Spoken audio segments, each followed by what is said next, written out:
नमस्कार दोस्तों, headlines of the day की सीरीज में एक बार फिर से आप सभी का स्वागत है। आज है डेट 3 फरवरी। द हिंदू की जो भी इंपॉर्टेंट खबर है आपके एग्जाम के पॉइंट ऑफ व्यू से हम उसे एक एक करके समझने का प्रयास करेंगे और इस क्रम में आगे बढ़ेंगे और देखेंगे आज के मोटिवेशनल कोट को। तो कोट है, मैंने सीखा कि साहस भय की अनुपस्थिति नहीं है बल्कि उस पर विजय है, और ये कथन है नेल्सन मंडेला जी का। और इसी के साथ आगे बढ़ेंगे और देखेंगे पिछले अभ्यास प्रश्न को। तो प्रश्न था, केरल के लिए प्रस्तावित हाई स्पीड रेल कॉरिडोर किन दो शहरों को जोड़ेगा? ऑप्शन है ए कोच्चि कन्नूर, बी तिरुवनंतपुरम कोझिकोड, सी तिरुवनंतपुरम कासरकोड या डी अल्पुझा कासरकोड। और इस प्रश्न का सही उत्तर है विकल्प सी तिरुवनंतपुरम कासरकोड। आप में से बहुत सारे लोगों ने इस प्रश्न का बिल्कुल सही जवाब दिया था। आप इसका एक्सप्लेनेशन को हमारे पिछले एपिसोड में जा करके देख सकते हैं। और इसी के साथ आगे बढ़ेंगे और देखेंगे आज की पहली न्यूज को। न्यूज है, US tariff on India cut to 18% says Modi Trump. ये टॉपिक पूरा जीएस पेपर 2 आईआर से और साथ ही साथ जीएस पेपर 3 इकोनॉमी से संबंधित है। तो न्यूज को हम समझ लेते हैं। तो प्रधानमंत्री नरेंद्र मोदी और अमेरिका के राष्ट्रपति डोनाल्ड ट्रंप के बीच फोन पर बातचीत हुई और इसके बाद दोनों देशों के रिश्तों में सकारात्मक बदलाव की बात सामने आई। अब समझते हैं टैरिफ होता क्या है। तो जब कोई देश दूसरे देश से सामान मंगाता है तो उस पर लगाया जाने वाला टैक्स। पहले अमेरिका ने भारत के सामान पर 50% तक टैरिफ लगा दिया था अगस्त 2025 में, और अब अमेरिका ने ये कहा है कि वह भारतीय सामान पर टैरिफ घटा करके 18% कर देगा। इसका मतलब ये है कि भारत के बने सामान अमेरिका में सस्ते होंगे, भारतीय कंपनियों को फायदा होगा। अब भारत ने ये कहा है कि भारत जो है वो रूस से तेल खरीदना बंद करेगा और अमेरिका के खिलाफ टैरिफ और गैर टैरिफ बाधाएं लगाना शून्य करेगा। भारत अमेरिका से 500 अरब डॉलर तक का सामान खरीदेगा। और अब इसी क्रम में विदेश मंत्री जयशंकर 2 से 4 फरवरी तक अमेरिका के दौरे पर हैं और वहां पर महत्वपूर्ण खनिजों पर जिसमें कि लिथियम, रेयर अर्थ ये शामिल है, पर बैठक होगी। इसका मकसद क्या है कि चीन पर निर्भरता कम की जा सके और सप्लाई चेन को मजबूत किया जा सके। ये भविष्य की ऊर्जा, तकनीक और सुरक्षा के लिए बहुत जरूरी है और ये समझौता भारत और अमेरिका के बीच व्यापारिक रिश्तों को मजबूत करता है। टैरिफ घटने से भारतीय निर्यात को फायदा होगा, लेकिन रूस से तेल और अमेरिकी सामान की खरीद जैसे मुद्दों पर अभी पूरी स्थिति साफ होना बाकी है। और इसी क्रम में हम आगे बढ़ेंगे और देखेंगे अपनी अगली न्यूज को। न्यूज है, rise in southern state share और funds give no relief to Tamil Nadu.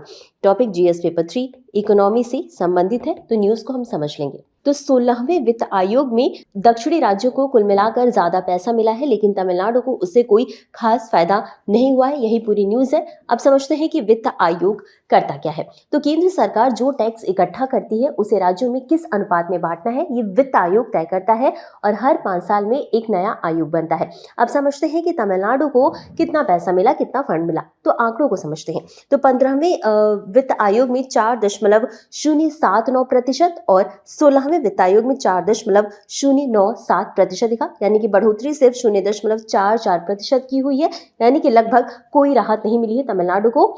और इसी के साथ जब हम दूसरे दक्षिण राज्यों को देखते हैं तो अंतर साफ दिखाई देता है। तेलंगाना को जो है कि 3.43%, आंध्र प्रदेश को 4.2% की बढ़ोतरी मिली है, लेकिन कर्नाटक को 13.27% और केरल को 23.74% की भी बढ़ोतरी मिली है, यानी कि दक्षिणी राज्यों को कुल मिलाकर के ज्यादा पैसा मिला है, लेकिन तमिलनाडु को उसका सही लाभ नहीं मिला। अब सवाल उठता है कि ऐसा हुआ क्यों? तो इसका कारण है 16वें वित्त आयोग के द्वारा पैसा बांटने के नियमों में बदलाव, और इस बार आयोग ने कर और राजकोषीय प्रयास जैसे मानदंड हटा दिए हैं, जबकि यह वह क्षेत्र थी जहां तमिलनाडु का प्रदर्शन अच्छा रहा है। इसके साथ ही क्षेत्रफल, जनसंख्या नियंत्रण और प्रति व्यक्ति आय, इन सभी का महत्व पहले से कम कर दिया गया है और इसके विपरीत जनसंख्या को ज्यादा महत्व दिया गया, जिसका भार जो है वो 15% से बढ़ा करके 17.5% कर दिया गया और इस बदलाव का फायदा ज्यादा आबादी वाले उत्तर भारतीय राज्यों को हुआ और नुकसान दक्षिण के आर्थिक रूप से बेहतर राज्यों को। विशेषज्ञों का यह भी कहना है कि अगर इस बार जीडीपी में योगदान को मानदंड में शामिल नहीं किया जाता तो तमिलनाडु का हिस्सा और भी कम हो सकता था। उत्तर भारत के 7 बड़े राज्यों जिसमें कि उत्तर प्रदेश, बिहार और मध्य प्रदेश शामिल है, इनका संयुक्त हिस्सा जो वो पहले 51.2% था, जो अब घटकर 49.93% हो गया है। इस कटौती से दक्षिणी राज्यों का कुल हिस्सा थोड़ा बढ़ाया गया है। वित्त आयोग की रिपोर्ट के अनुसार 2023-24 में सबसे ज्यादा सब्सिडी दी गई है, करीब 78,453 करोड़ रुपए। और इसके बाद कर्नाटक को 70,149 करोड़, आंध्र प्रदेश को 63,951 करोड़, तेलंगाना को 62,847 करोड़ रुपए दिए गए। और एक सकारात्मक बात यह भी सामने आई है कि तमिलनाडु, आंध्र प्रदेश और तेलंगाना ने आईटी आधारित डेटाबेस का उपयोग करके पात्र लाभार्थियों की सही पहचान की, जिससे कि फर्जी नाम हटे और सरकार को अच्छी बचत हुई। और अंत में निष्कर्ष के तौर पर यह कहा जा सकता है कि 16वें वित्त आयोग में दक्षिणी राज्यों को सामूहिक रूप से ज्यादा हिस्सा मिला, लेकिन तमिलनाडु को इससे कोई वास्तविक राहत नहीं मिली।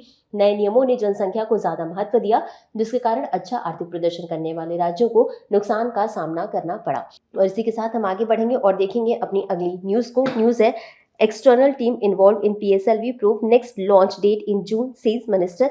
Topic GS paper 3 science and tech से संबंधित है। तो भारतीय अंतरिक्ष अनुसंधान संगठन यानी इसरो के पोलर सैटेलाइट लॉन्च व्हीकल यानी PSLV रॉकेट में पिछले कुछ समय में लगातार विफलताएं देखने को मिली हैं। इन विफलताओं के कारणों की जांच अभी जारी है और इस बार इस जांच में एक बाहरी यानी कि थर्ड पार्टी टीम को भी शामिल किया गया है।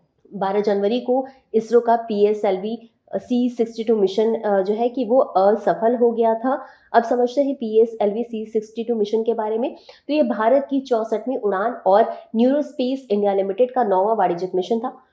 और इसका उद्देश्य जो है वो E0SN1 पृथ्वी अवलोकन उपग्रह को 15 सहयात्री उपग्रहों के साथ प्रक्षेपित करना था। आपको बता दें कि EOSN1 जो है वो एक पृथ्वी अवलोकन उपग्रह है, जिसका उद्देश्य पर्यावरण निगरानी, संसाधन मानचित्रण और आपदा प्रबंधन है। इस मिशन में एक प्रौद्योगिकी प्रदर्शन स्पेनिश स्टार्टअप द्वारा निर्मित केस्ट्रेल इनिशियल टेक्नोलॉजी डेमोन्स्ट्रेटर भी शामिल था, जो कि एक छोटा पुनः प्रवेश वाहन प्रोटोटाइप है, जिसे कि पृथ्वी पर वापस लौटने और भविष्य में पुनः प्रवेश प्रणाली के विकास के लिए डेटा प्रदान करने के लिए डिजाइन किया गया है। और इस मिशन का उद्देश्य जो है कि 16 उपग्रहों को कक्षा में स्थापित करना था, लेकिन रॉकेट का तीसरा चरण प्रज्वलित नहीं हो पाया। इस कारण ये विफल हो गया, जिसके कारण जो है कि रॉकेट जो है समुद्र में गिर गया और मिशन जो है पूरी तरीके से विफल हो गया।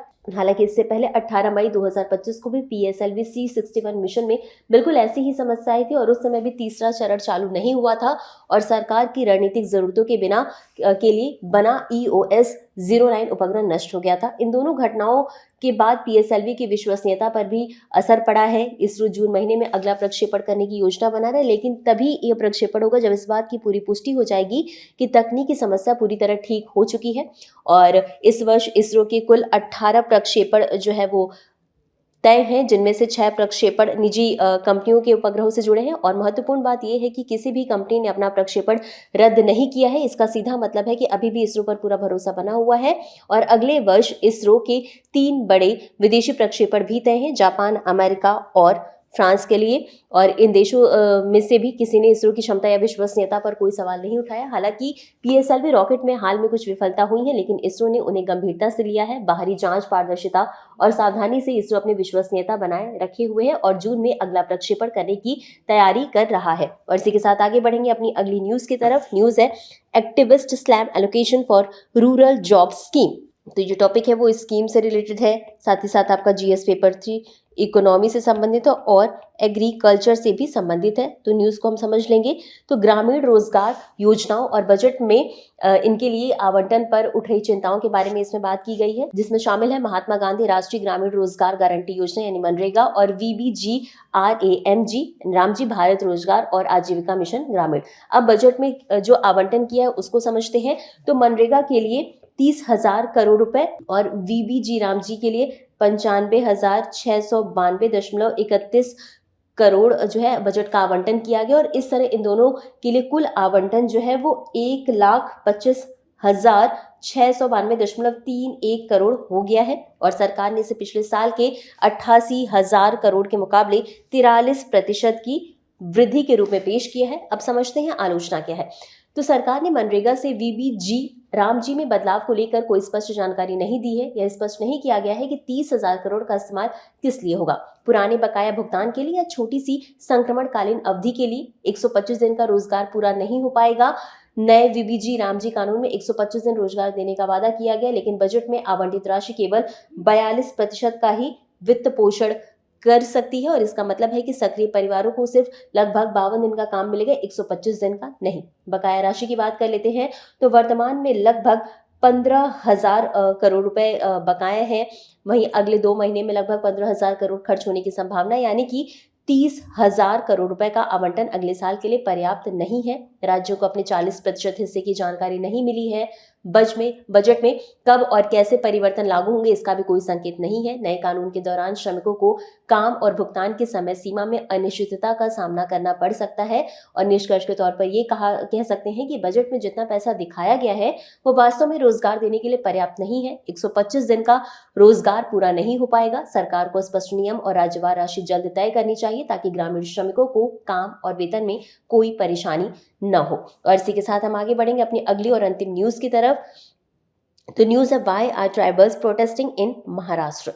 तो ये न्यूज़ काफ़ी इंपॉर्टेंट भी हो जाती है, समझते हैं इसे। तो हाल ही में महाराष्ट्र में हजारों आदिवासी लोग सड़कों पर उतर आए। वे अपनी ज़मीन और वन अधिकारों के लिए लगातार प्रदर्शन कर रहे हैं। तो इसका मुख्य कारण क्या है? तो दरअसल सरकार के द्वारा वन अधिकार अधिनियम 2006 और भूमि स्वामित्व का सही तरीके से लागू न होना इसका एक मेन कारण है। यह अधिनियम आदिवासियों को उनके पीढ़ियों से चली आ रही खेती की ज़मीन का अधिकार देता है। अब हाल की घटनाओं की बात करें तो 19 जनवरी को पालघर जिले में पदयात्रा शुरू हुई। प्रशासन ने कुछ स्थानीय मांगे स्वीकार की, लेकिन नीतिगत मुद्दे पर विरोध जारी रहा। फिर 25 जनवरी को नासिक जिले से मुंबई तक पदयात्रा हुई। आदिवासी किसानों ने भूमि अधिकार और वन अधिकार अधिनियम के कार्यान्वयन की मांग की। आदिवासी आबादी इन जिलों में काफी बड़ी ही रहती है। अब समझते हैं कि आदिवासियों की मुख्य मांगे क्या है। तो सबसे पहला है भूमि अधिकार, यानी कि वन अधिकार अधिनियम के तहत अपनी जमीन अपने नाम पर करने की मांग। वर्तमान में जमीन का रिकॉर्ड अक्सर गांव या समुदाय के नाम पर है, व्यक्तिगत नाम नहीं, और इसका असर सरकारी योजना और ऋण लेने में बाधा होती है। कृषि और सिंचाई, तो छोटे बांध और नदी जोड़ परियोजनाओं की मांग की गई है और इसका उद्देश्य पानी को ऐसे मोड़ना कि जल संकट वाले क्षेत्र में खेती हो सके और इससे आदिवासी पूरे साल फसल उगा सकेंगे, न कि सिर्फ धान जैसी एक मौसमी फसल पर। न्यूनतम समर्थन मूल्य की भी बात की गई है। तो मक्का, सोयाबीन, प्याज, स्ट्रॉबेरी, आम, रागी, ज्वार, बाजरा आदि को एमएसपी पर बेचने की मांग की गई है आदिवासियों के द्वारा। और रोजगार और शिक्षा के भी मुद्दों को उठाया गया है। पेशा अधिनियम 1996 के तहत लंबित सरकारी भर्तियों को पूरा करना, जिला परिषद के स्कूलों में शिक्षकों और कर्मचारियों की भर्ती, आदिवासी बच्चों के लिए अच्छी शिक्षा के अवसर, बिजली और बुनियादी सुविधा को भी लेकर कहा गया है कि आदिवासी इलाकों में 24 घंटे बिजली की आपूर्ति होनी चाहिए। ये सारी हैं उनकी मांग। और उनकी चिंताओं की बात कर लेते हैं तो वन अधिकार अधिनियम का सही कार्यान्वयन नहीं हो रहा है, उनका कहना है। भूमि स्वामित्व प्रमाण पत्रों में व्यक्तिगत नाम दर्ज नहीं किए जा रहे, सिर्फ गांव या समुदाय के नाम पर ही है। इससे सरकारी योजनाओं और ऋण लेने में बाधा आती है और उनके अनुसार यह समस्या 2018 से लगातार बनी हुई है। प्रशासनिक रिकॉर्ड के डिजिटलीकरण से कुछ मामलों में गलतियां और अस्वीकृतियां भी आ रही हैं। अब सरकार का इस पूरे मामले में क्या कहना है ये भी समझते हैं।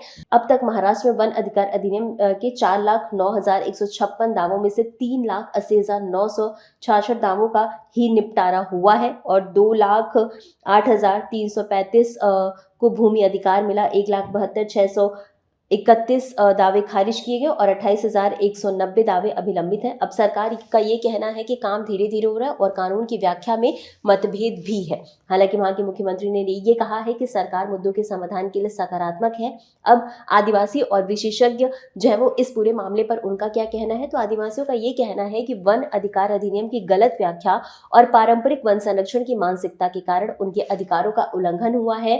और इसी के साथ ये भी कहा गया कि वन संरक्षण और आदिवासी अधिकार के बीच संरक्षण बनाम वन अधिकार का तनाव है और इस लिहाज से भी ये पूरी न्यूज़ जो है वो काफ़ी इंपॉर्टेंट हो जाती है। और इसी के साथ अब हम आगे बढ़ेंगे और देख लेंगे इससे संबंधित अभ्यास प्रश्न को। तो प्रश्न है, PSLV C62 मिशन में विफलता का मुख्य कारण क्या था? ऑप्शन है, ए पहले चरण के इंजन में गड़बड़ी, बी दूसरे चरण के ईंधन की कमी, सी तीसरे चरण का प्रज्वलित न होना, या डी उपग्रहों का कक्षा में प्रवेश करना असंभव। तो इस प्रश्न का उत्तर आपको हमेशा की तरह कमेंट बॉक्स में देना है और आप इस प्रोग्राम की PDF को हमारे Telegram channel next IAS Hindi से डाउनलोड कर सकते हैं। आज के लिए बस इतना ही। मिलते हैं अगले एपिसोड में इसी तरह कुछ अहम और ज़रूरी खबरों के साथ। तब तक के लिए धन्यवाद।